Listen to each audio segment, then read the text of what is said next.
าดีและสวัสดีคนสุขสุขนี่เราก็มากินชินดาบก่อนนะคุณนะเพราะว่ามีอะไรมาคนเดียวเลยนะ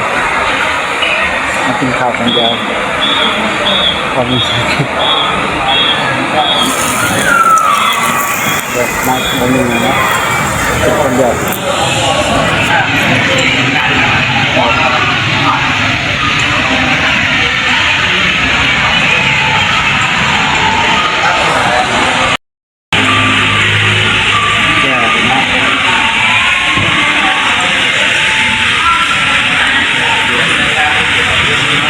แซ่บแซ่บ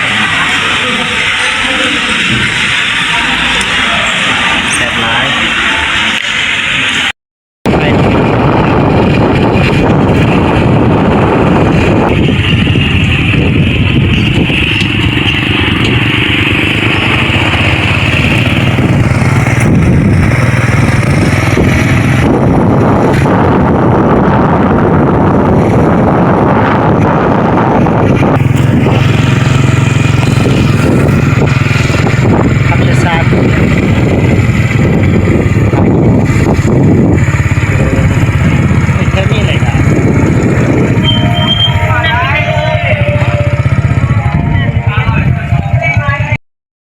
พังไทย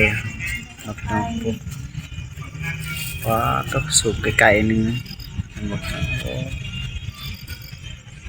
มันมั่วไปเนาะมันมืด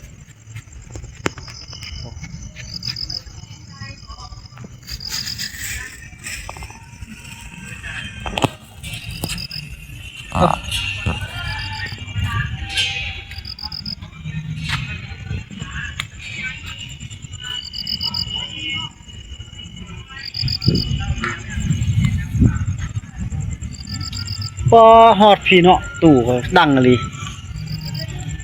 โอ้ตู่มาไทยคอน